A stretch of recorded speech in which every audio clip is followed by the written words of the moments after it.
Sunod-sunod na mga groundbreaking ang pinangunahan ni Pangulong Ferdinand Marcos Jr. sa lalawigan ng Bulacan ngayong araw para sa mga housing project sa ilalim ng Pambansang Pabahay para sa Pilipino Housing o 4PH project.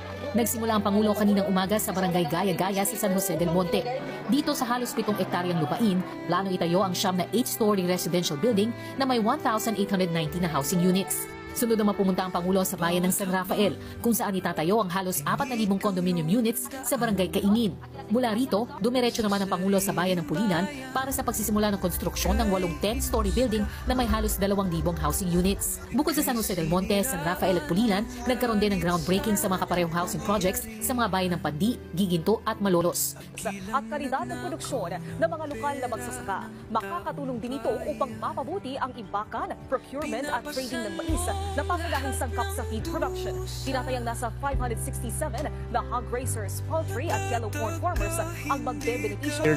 The Chief Executive underscored its role in reducing the country's unemployment rate and addressing job mismatches. Aside from employment opportunities, the Department of Labor and Employment or DOLE distributed financial assistance to 500 beneficiaries under the Tulong Panghanap Buhay sa Ating Disadvantaged Displaced Workers or TUPAD program. Meanwhile, the Department of Social Welfare and Development or DSWD extended aid through its assistance to individuals in crisis situation or AIDS program to each recipient, while the Department of Health provided free medical services, ensuring access to essential health care.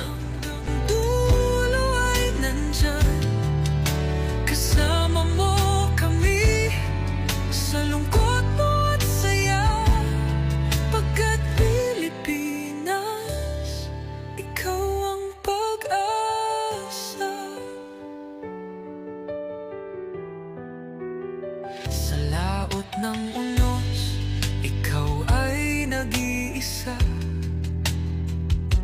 Iba'y nagbubunyi sa iyong pagdurusa. Ngunit lahat ngayon ay malinaw na. Katulong mo ang Diyos, nag-iba sila. Ipinaglaban mo ang lahing sinumpaan. Nagkalat peking balita sa mamayan.